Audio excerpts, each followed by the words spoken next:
Today we're going to be building our first Mechanicum list on the channel.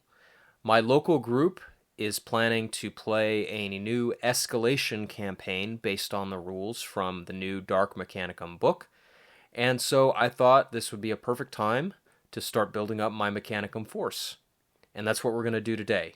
We're going to build a 1,000 point Mechanicum list, and I'm going to use my army building process that I outlined in one of my first videos, which was entitled How to Fight and Win. So I thought this would be fun, not just to get a closer look at some of the new Mechanicum detachments and models, but also to give you guys an example of how the principles from that video are applied in practice. Whenever we're talking about tactics or strategy, the first thing we need to do is understand the environment that we're going to be operating in. And playing a war game is no different, especially when you're building an army. Now, in our case, the operational environment is much more to do with the number of points the game is, the kind of missions we're going to be playing, our opponents, and in this case, as I've already mentioned, we're going to be starting at 1,000 points, but we are going to be expanding this army to 2,000 in the month after we begin, and then 3,000 points the month after. We know that the escalation campaign in the Rise of the Dark Mechanicum book is designed to be used with the standard book missions, with standard boards. And so that means that we're going to be playing very large tables, 5x4, with only 1,000 points, which means we're going to need a lot of detachments on the table in order to effectively play these missions. One of the other big environmental restrictions that we have to face is that not everything is out in individual releases for the Mechanicum yet. I only have 2 battle group boxes, and there's currently no other Mechanicum boxes available for purchase. So that's what we're working with right now, so that's going to constrict us pretty significantly. So let's jump right into it. Whenever I build an army, I always think more about combat groups than about formations. That's how I start. Now, if you haven't seen my first video on army building called How to Fight and Win, I definitely suggest that you go watch that video before you continue with this one, because we're going to be using concepts from that video to build this army. If you have seen that video, you'll remember that in general, when we're building an army, we're looking for a general total of 6 combat groups. 3 retain, 2 occupy, and 1 seize. Now, if you don't remember from How to Fight and Win, a retained combat group is designed simply to prevent the enemy from taking an objective that we already control. An occupy combat group is one that is designed to get to an objective before the enemy can put any forces on it. And a seize combat group is designed to take an objective by force from the enemy. One of the big problems that the Mechanicum faces is that they cannot currently occupy an objective. They simply have no way to conduct a turn 1 strike to get to an objective before the enemy can get to it. They don't have drop pods, they don't have infiltrate, and so this really constrains our army building. Now, of course, we could include allies. We could include some Raven Guard or some Solar Auxilia Pioneer companies in order to infiltrate, but we're not going to do that. I don't think it would be very interesting, and I'm more interested in trying to make the Mechanicum work as a whole force rather than introducing allies at this low points level. So we're going to work with what we've got. There are some other issues with the Mechanicum as they currently stand. The other than the fact that they cannot occupy, is that they lack aircraft and air defense. The other major problem that the Mechanicum face is that they don't have any heavy armor. Now, they do have knights, but because knights are so points hungry, we're not going to be including them in a 1,000 point list. So all that being said, we need to replace the 2 occupy groups that we would normally include in our army with 2 seize groups. And because those seize groups already contain the forces that are needed to retain, we're just going to worry about having 1 retained combat group. So our initial plan is to have 1 retained combat group and 3 seize combat groups. What you see on the slide right now is my first pass at producing this army. So on the left, we have one example of our seize combat group, and on the right, we have our retained combat group. So looking at the seize combat group, remember our priorities for seize were having durability, close assault, and tactical strength. And to provide those characteristics, we're looking at some heavy armor, some close assault specialists, and some infantry. Now, of course, we don't have heavy armor in the Mechanicum, so the closest thing we're able to get right now is the Thanatar, and we're going to supplement that with some Castellax to give ourselves some extra durability and also to act as some of our close assault specialists. We're looking at Ursarax to provide the punch for our close assault, and then Thalax as backup close assault, but also our tactical strength to hang on to the objective once we've seized it. For our retained combat group, we're looking for long-range firepower, tactical strength, and close assault. Now, in a standard list, we'd be looking for some armor, some close assault specialists, and some infantry to provide these characteristics. But again, we don't really have armor for the Mechanicum, so we're going to use Thanatars.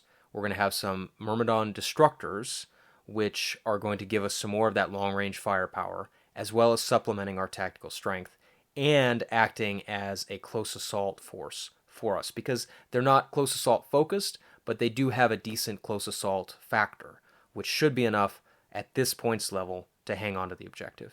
And then we're going to supplement this with some tech thralls to give ourselves some meat shields if we do get into close combat. Now, unfortunately, we run into problems pretty much immediately with this plan. The main problem is that we just don't have enough points in order to have 3 seize groups of this size and the retain group. We also just don't have enough models. So physically, there are not enough models in 2 battle group boxes in order to produce this army. Now, I do try to be positive on this channel, but I did get a little upset when I was trying to find slots to put Ursarax into this force, into the formations. And that's one of the flaws of working with this combat group system, is it may not always fit into the formations that GW has provided. And that's what we've encountered here. There's really only one place in the entire Mechanicum list that I can see that you can actually include Ursarax, and that's a Vanguard slot in the Tagmata formation. And I thought that was a little frustrating. I think the Ursarax is an awesome model, and I wish there were more chances to include it, especially because the Thalax are so ubiquitous that I thought the Ursarax would be equally so. And then, of course, we still have the issue of the Thanatar not being heavy armor. So what are our solutions to these problems? Well, because we don't have enough points, we don't have enough models, we're just going to use 2 seize groups, and we're going to assume risk at these low points levels that we're really only going to need to take 2 objectives. We're going to replace our Ursarax detachments with Arlatax, and we're going to increase the number of Thanatar in our detachments and include Tech Priest Auxilia to give them some additional staying power. So after making those adjustments, this is what we're left with. Now I'm showing these in their formations, so you can see how I've actually built the army per the rules. And then in the next slide, I'll show you how they break down into their combat groups. So we have 2 formations in the final army list. We have a Legio Cybernetica cohort and an Ordo Reductor subdivision. In the Legio Cybernetica cohort, we have 2 separate detachments of Arlatax, 1 Magos Prime, not on an Abeyant, and 1 Tech Priest Auxilia, 2 detachments of 2 models each of Castellax, 2 detachments of 6 Thalax, and 1 detachment of 10 Tech Thrall Covenants. For our Ordo Reductor subdivision, we have 1 Magos Prime, not on an Abeyant, 1 detachment of 2 Tech Priest Auxilia, 2 detachments of 3 Thanatar with the Plasma Mortar, and 1 detachment of 2 Thanatar with the Solex Heavy Las. And that's going to be accompanied by 4 Myrmidon Destructors with the conversion beams.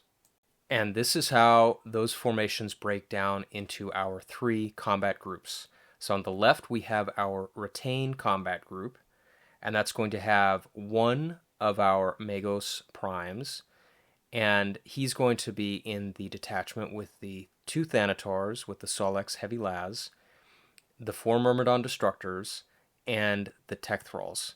And again, these are designed to put out a lot of long-range firepower to deter the enemy, and then to tangle him up long enough to keep him from taking that objective away from us if he gets in close.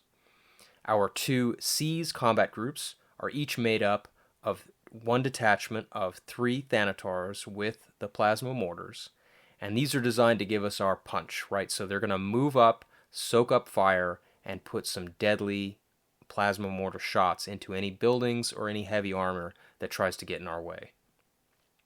And these are going to be supported by either a Magos Prime or a Tech Priest Auxilia to give them a little bit of extra staying power with their Battlesmith special rule.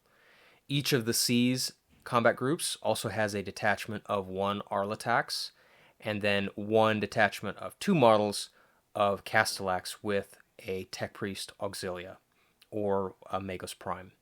And then last, we'll have our Thalax backing up the Seas combat group, providing some backup close assault, as well as our tactical strength in order to hold on to our objectives once we've seized them from the enemy.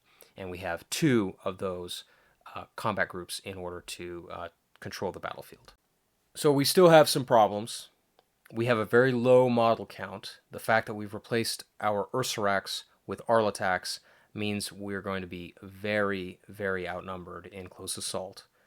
Again, our Thanatar are still not heavy armor, so they're going to die fairly quickly even though they have 2 wounds. We also still have no air defense or air cover. At 1,000 points, I don't think this is a huge deal, but as soon as we start getting into larger games, we're going to need to address this issue, either with some kind of organic force or detachment that the Mechanicum are going to have that we haven't seen yet, or simply by adding allies, because we really won't be able to afford having flyers running amok uncontested over the battlefield. So in general, we're going to look at close assault as a last resort option for us.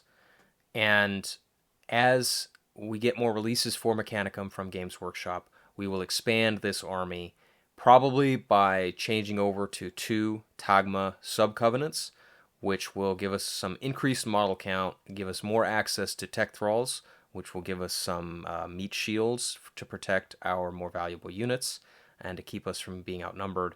But it will also allow us better access to our Ursarax, which is going to be, I think, a more solid option for close assault, and the heavier models like the Arlatax and the Domitar can supplement those when we get in close with the enemy. If you'd like to hear more about my thoughts on army building, just in general, I definitely recommend that you take a look at my video, How to Fight and Win Army Building Part 1, because we go into a lot more detail about all of the principles that we've been talking about in this video. I'm interested to hear your thoughts about this army list and about how I went about putting it together. Definitely let me know in the comments. Are you working on your own Mechanicum army list? Are you working on just an army list in general and you found these principles and this thought process helpful? Did you not find it helpful? Let me know. I'd be really interested to hear your thoughts.